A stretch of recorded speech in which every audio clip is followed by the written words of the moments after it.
So friends, in this video we discuss the third property, that is solubility of the ionic compounds. Okay, इससे पहले हमने दो property पढ़ी थी, physical properties. First property थी physical state, ionic compounds are solid and relatively hard, मतलब थोड़े बहुत हार्ड भी होते हैं. सेकंड हमने प्रॉपर्टी पढ़ी थी मेल्टिंग एंड बॉइलिंग पॉइंट, जो कि मेल्टिंग और बॉइलिंग पॉइंट हाई होता है आयनिक कंपाउंड्स का. थर्ड है सॉल्युबिलिटी. ओके, सॉल्युबिलिटी मींस ऐसे यानी कि आयनिक कंपाउंड सॉल्युबल कहाँ होते हैं, मतलब इजीली मिक्स कहाँ हो सकते हैं. ओके, तो देखेंगे हम इलेक्ट्रोवैलेंट कंपाउंड्स या ionic compounds are generally soluble in water. ठीक है, मतलब कि जितने भी आयनिक कंपाउंड्स होते हैं ये क्या होते हैं, वाटर में सॉल्युबल होते हैं. रीजन क्या होता है इसके पीछे? इसके पीछे रीजन ये है क्योंकि वाटर क्या कर देता है, water weaken the inter ionic attraction force. Okay, मतलब जो वाटर होता है वो क्या कर देता है, वीक कर देता है इंटर आयनिक अट्रैक्शन और ब्रेक कर देता है आयंस को क्रिस्टलाइन लेटिस फॉर्म में. ओके, किस फॉर्म में कर देता है ब्रेक, क्रिस्टल लेटिस फॉर्म में. ठीक है, और जो आयंस होते हैं वाटर में इजीली डिस्पर्स हो जाते हैं और डिसॉल्व हो जाते हैं. ठीक है, but ionic compounds are never insoluble, मतलब ये इनसॉल्युबल रहेंगे in solvent such as kerosene, petrol. मतलब कि वाटर में तो मिक्स हो जाएंगे easily ionic compound, but insoluble in solvents like petrol, kerosene, acetone etcetera. इसमें ये इनसॉल्युबल रहेंगे, मतलब इनके साथ मिक्स नहीं होंगे. ओके, तो सीधी सी बात हमको ये याद रखनी है कि solubility means in ionic compound it is soluble only in water और in the molten states, but insoluble in kerosene, petrol, acetone etcetera. मतलब कि इन पोलर सॉल्वेंट्स के साथ नहीं होते हैं, पोलर सॉल्वेंट के साथ सॉल्युबल होते हैं. Okay, conduction of electricity. अब नेक्स्ट पॉइंट है आयनिक कंपाउंड्स कब कंडक्ट करते हैं electricity.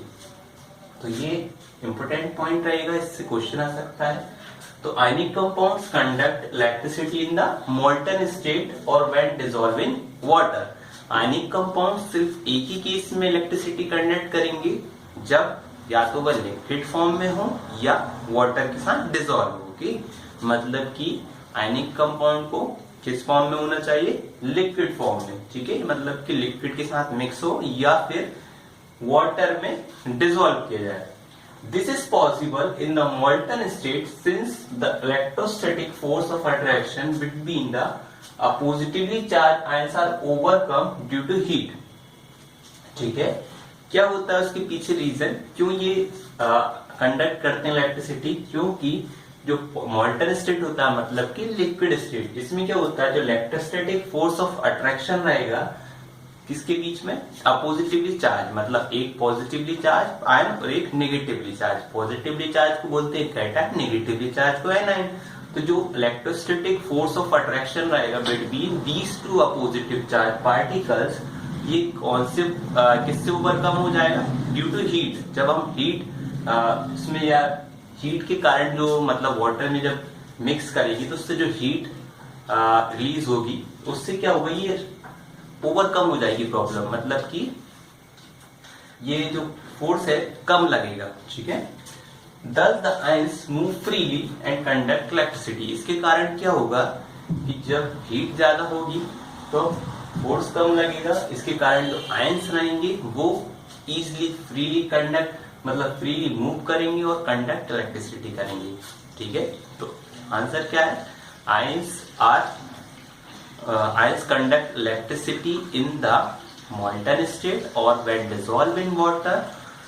This is possible because ये कब होगा possible, when it is dissolved in molten state, because the electrostatic force of attraction between the oppositively charged particles ions are overcome due to the heat. ठीक है, इससे कारण क्या होगा, जो आयंस रहेंगे वो फ्रीली मूव करेंगे और कंडक्ट इलेक्ट्रिसिटी करेंगे. अब एक क्वेश्चन ये बनता है, तो मैंने इसको नेक्स्ट पैराग्राफ लिख के आपको यहाँ शो किया, ionic compounds do not conduct electricity in the solid state. मतलब कि आयनिक कंपाउंड बेसिकली होते सॉलिड है, ऐसा नहीं होगा कभी भी कि वो सॉलिड फॉर्म में ही इलेक्ट्रिसिटी को कंडक्ट कर पाए. उसके पीछे रीजन क्या है, because movement of ions in the solid is not possible due to their rigid structure. ठीक है, क्यों नहीं कर पाएंगे, उसके रीजन ये है कि आयंस मूव नहीं कर पाएंगे सॉलिड फॉर्म में, क्योंकि सॉलिड क्या होता है, रिजिड स्ट्रक्चर होता है, मतलब कठोर, जिसके कारण आयंस इजिली मूव नहीं कर पाएंगे, तो फिर इलेक्ट्रिसिटी भी कंडक्ट नहीं कर पाएंगे। तो आयंस, आयनिक कंपाउंड इलेक्ट्रिसिटी कब कंडक्ट करेंगे, ओनली इन द लिक्विड और in the molten state, but do not conduct electricity in the solid state. So now the answer is completed. Thank you very much.